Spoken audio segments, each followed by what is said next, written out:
Всем привет! Всем большой привет! Вы на канале Вечное Лето. И сегодня у нас прогулочная экскурсия по Риму. Самая популярная экскурсия, одна из самых популярных. Посмотрим, погуляем и скажем, стоит на нее тратиться или нет. Стоит она 20 евро с человека.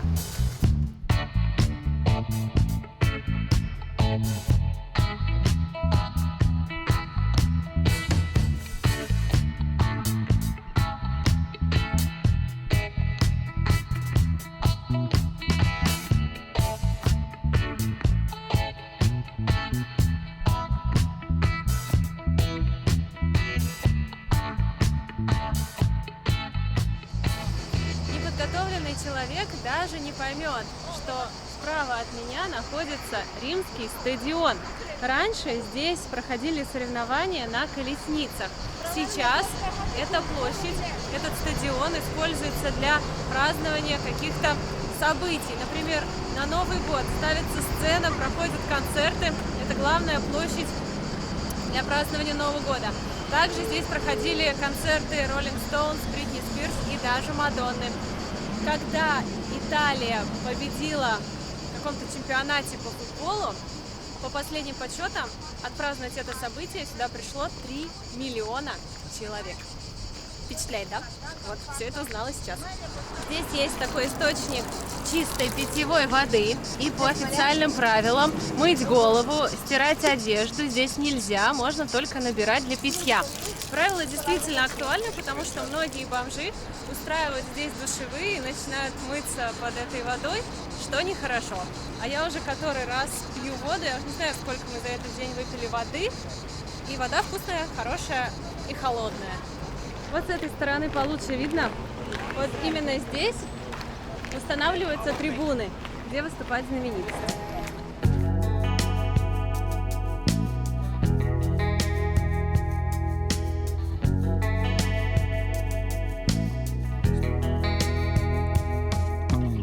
Бардоно считался покровителем дорог и мостов.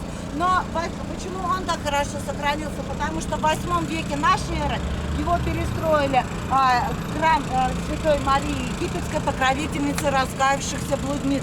До сих пор в этом храме сохранились фрески жития этих блудниц. Но так как два этих храма очень древние, то вход туда запрещен. Они не выдержат потока такого туристов. Пойдем. Ты что-нибудь запоминаешь? Да. Я узнала, почему мы отмечаем День Святого Валентина именно 14 февраля. Почему? Потому что Святой Валентин, вот его церковь, он уже проповедовал христианство. Тут пришли язычники, начали на него бочку катить, мол, почему ты язычество не проповедуешь. Приговорили его к смерти, и 14 февраля его убили. В Риме очень много фонтанов, и от них прям веет свежестью. Посмотрите, какая красота вокруг. Очень интересная, насыщенная экскурсия. Хороший гид. Такие вещи рассказывает и стихи читает. Мне нравится. Перед поездкой мы смотрели много документальных фильмов про Рим. И сейчас все эти места мы проходим пешком. И просто по телу мурашки пробегает, когда видишь всю эту красоту.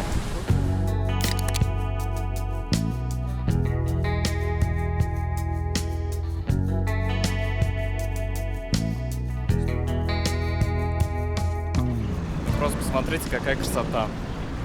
Наша культурная программа заставила нас пройти за сегодня уже 13 тысяч шагов, но я не жалею, очень интересно и познавательно, я считаю. Сам себя особо не заставишь столько пройти, ну как мне кажется. А когда берешь экскурсию, тебе приходится ходить и все изучать. И когда-то в этом дворце, например, был Данте Алигьери, Петрарка и так далее. И когда-то в этой церкви был похоронен знаменитый Микеланджело Буонаротти. Но в 1727 году его останки перезахоронили в его любимой Флоренции в церкви Санта-Кроче Святого Креста. И еще хочу обратить ваше внимание на дворец за вашей спиной. Дворец называется Адескальки. Это тоже очень старинный древний род с 13 века, берет свое начало существует до сих пор. Дворец настолько огромен, что он занимает целый квартал. И когда-то над внутренним убранством этого дворца работал знаменитый Бернини. Запомните эту фамилию, через несколько остановок я спрошу. И также этот дворец еще интересен православным тем, что когда-то здесь находилась первая православная церковь в Риме. И если вы вдруг будете вечером гулять по этому району, когда зайдет солнце и включат свет во дворце, не поленитесь, перейдите на другую сторону и подсмотрите. Там такие картины, гобелены, люстры и так далее. А также, гуляя по Риму, я всегда всем советую, подглядывайте в окна. Но не то, что вы подумали, не за личной жизнью я предлагаю следить, а также внутренние дворики. Вот сейчас мы с вами пойдем, будет внутренний дворик с левой стороны, обязательно загляните. Мы сейчас гуляем по таким узким улочкам, и я Саше говорю, это прям вот Италия. И очень удивительно было сейчас на первом этаже встретить тайский массаж. И там стояли Будды. Я прям на секундочку перенеслась в Таиланд.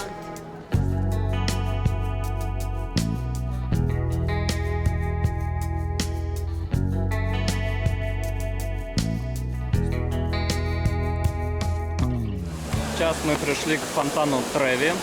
Говорят, что из него достают каждый год от 700 до миллиона евро. Каждое утро в 9 часов утра сюда приезжают машины инкассаторов, выключают воду и специальным пылесосом собирают денежки. Здесь постоянно дежурит полиция, потому что у туристов, конечно же, возникает соблазн протянуть руку и достать еврики. Я, кстати, приготовила деньги. Но группа наша уже уходит, мы с Сашей отдельно сюда придем и кинем по монетке правой рукой через левое плечо, чтобы вернуться сюда снова. Если 2 монетки, то ты встретишь свою любовь здесь, 3 монетки или 4, будешь богатым. Но для меня сейчас очень важно вернуться сюда снова. А здесь продают мороженое джелато. У нас нет времени его купить. Настолько насыщенная программа, что придется идти дальше. Я, кстати, бросать деньги в фонтан не хочу. Я думаю, все эти истории придумали специально для туристов, чтобы они как раз этим и занимались. А я хочу, я верю во все это. А сейчас там на углу мужчина на гармошке играет Эспосито, потом Катюша и Калинка-малинка. Надо просто взять рубли. У меня есть рубли, мы их возьмем и принесем их сюда. Да, давай еще какой-нибудь страны возьмем, который вообще Камбоджийские нам не монетки. нужны. Мы сейчас идем на главную улицу Рима. Раньше по ней проходили заезды на колесницах, а сейчас здесь шопинг, магазины на любой вкус и кошелек. Но если пойти направо, то там будет испанская лестница, и там сосредоточены самые дорогие магазины. Брендовый шопинг, люксовый шопинг там. Мне кажется, Рим — это центр мира, потому что здесь люди со всех стран и континентов. Столько разных людей, столько разных разговоров, языков отовсюду. И взрослые, и старые, и молодые, и все здесь, все веселятся и хорошо проводят время. И это классно. Колоритная улочка такая, по ней приятно гулять, здесь свежо.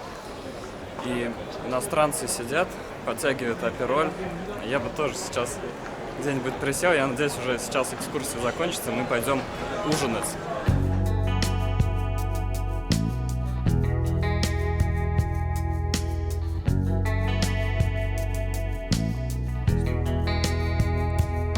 По легенде, первое здание Пантеона было построено именно на том самом месте, где Ромул вознесся на небеса во время религиозной церемонии. Второе здание Пантеона построили в первом веке до нашей эры, но было оно деревянное, и, к сожалению, в конце первого века нашей эры оно сгорело во время пожара. И третье здание Пантеона, которое мы с вами видим, было построено в 125 году нашей эры. Эти колонны привезли из Египта, каменоломни находились в 100 километрах от Нила. Их клали на огромные деревянные сани, везли к Нилу, ждали, пока будет высокая вода, перегружали на баржи, везли вверх по течению к Средиземному морю, на море перегружали на корабли, везли уже в порт Остия, также перегружали на маленькие корабли и уже вверх по течению везли сюда. Ну и также, когда вы пойдете в Пантеон, заходите, поворачиваете голову направо и видите огромное надгробие в стене черное, на котором написано «Витторио Эммануэль II, Падре де ла Патрия». Здесь и похоронен Витторио Эммануэль II, это король первый, да, Объединенной Италии, Падре де ла Патрия, король Отечества.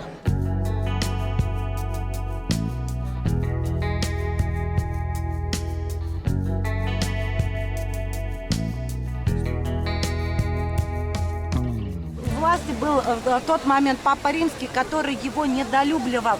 И что делает хитрец Бернини? Он изваял 1,5-метровую статую фонтана из серебра и подарил невестке Папы Римского Донне Олимпия. А Донна Олимпия была настолько знаменита в городе, что все послы, которые приходили в Рим, в первую очередь шли к ней на прием, а потом уже к Папе Римскому. Давайте называть вещи своими именами. Он дал взятку. И за эту взятку был как раз дано право воять фонтан именно Бернини. Фонтан называется фонтан 4 рек. Видите, вот эти 4 мужские фигуры – это аллегория 4 рек, 4 главных континентов, известных на тот момент. Первая река, которая держит руку вот так, это Рио-де-ла-Плата, так когда-то называли Амазонку, это Америка. Вторая – Нил, это Африка. Третья – Ганг, это Индия. И с другой стороны Дунай – это Европа. И Бернини знал о страсти все. Все его работы были посвящены именно этому. Когда ему было 8 лет, он нарисовал голову святого Петра. И рисунок показали Папе Римскому, который сказал, что родил второй Микеланджело Буонаротти. У нас тут Чарли Чаплин выступает на улице. Мы закончили осмотр фонтана Бернини. Ой, там такая душераздирательная история, ребята. Не буду рассказывать, услышите сами, когда приедете сюда. Хочу закончить словами Стендаля, который когда-то написал: можно соскучиться в Риме на 2-м месяце пребывания, но никак не на 6-м. А если вы пробудете здесь год, у вас появится желание остаться здесь навсегда. Рим прекрасный город. Не потому, что у него такая богатая история, культура и наследие, но и потому, что у него безумная энергетика. Я здесь заряжаюсь на 1000 вольт, и возраст здесь совсем не чувствуется. Конечно, у него есть минусы, как в любом городе мира. Просто старайтесь не обращать на них внимания. Наслаждайтесь Римом, солнцем, дождем, жизнью. Берегите друг друга, любите друг друга. Обязательно приезжайте и приходите на мои экскурсии. Спасибо вам. Спасибо. Мы находимся на месте, где убили Цезаря. Именно здесь закончилась наша экскурсия. Честно, ребят, эта экскурсия покорила меня больше даже, чем первая. Первая у нас была в Колизей, но там сам Колизей крутой. А вот здесь именно гид.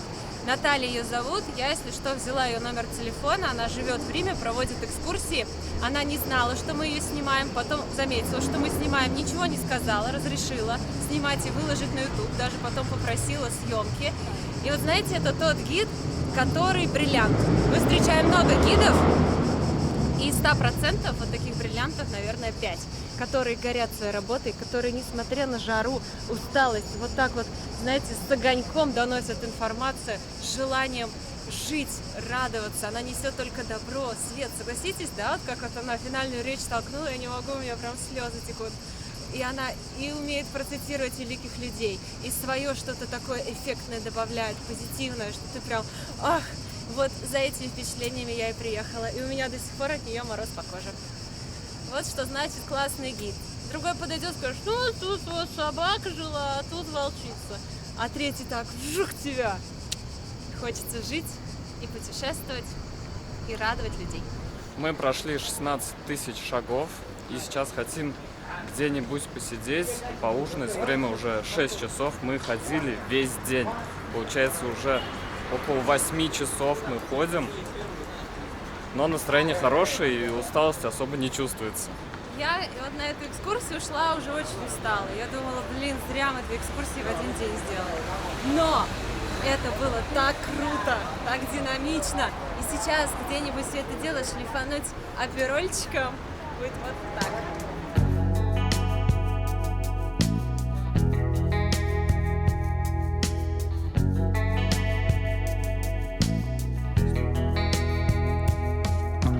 Мы сейчас были в храме. Там играет легкая органная музыка, немного людей, все заходят, фотографируют. Там, конечно, очень красиво. И что самое приятное, вход бесплатный. Я немного поснимал. Вы можете увидеть всю эту красоту. Мы идем по лестнице, которая разработана особенным образом. На ней невозможно горбиться. Смотрите, какие скользкие ступеньки. Они очень широкие. И сразу у тебя осанка хорошая. Плечи назад, грудь вперед. Смотрите, для особых выходов свет. Раньше у них был какой-то культ голых мужчин. Сейчас у нас культ голых женщин. Но постепенно, мне кажется, мужская культура возвращается. Конечно, Рим – это город для прогулок. С гидом, самим. Вот мы сейчас с Сашей вдвоем гуляем, и вокруг царит любовь, так приятно, так хорошо. И мне кажется, что мой мозг сегодня так напитался информацией, что увеличился в размере. Но это кайф, конечно, вот так вот прокачиваться. И сейчас мы находимся с другой стороны форума. Сегодня мы были вон там вдалеке, где люди стоят. Мы там были на первой экскурсии по Колизею. Вон вдалеке вы можете видеть Колизей. Это, собственно, сам форум. Мы сейчас были вон с той стороны, показывали вам вид на форум оттуда. Сейчас мы с другой стороны обошли вокруг и направляемся в ту сторону. По правой стороне у нас Колизей, а мы идем по этой улице. А эта улица интересна нам тем, что она ведет нас к местечку, в котором мы хотим посидеть и перекусить. Ну и просто хочу показать вам всю эту красоту. Посмотрите, какие здания. Сама улица какой-то энергетикой прям вибрирует. Чувствуется в ней какая-то история. Мы прошли уже больше 20 тысяч шагов. Сейчас все еще ищем местечко, где можно перекусить. То, что мы нашли, нам не очень понравилось. Ну, там, конечно, отзывы были хорошие, но само место было закрытое, а мы хотим посидеть где-нибудь на улице.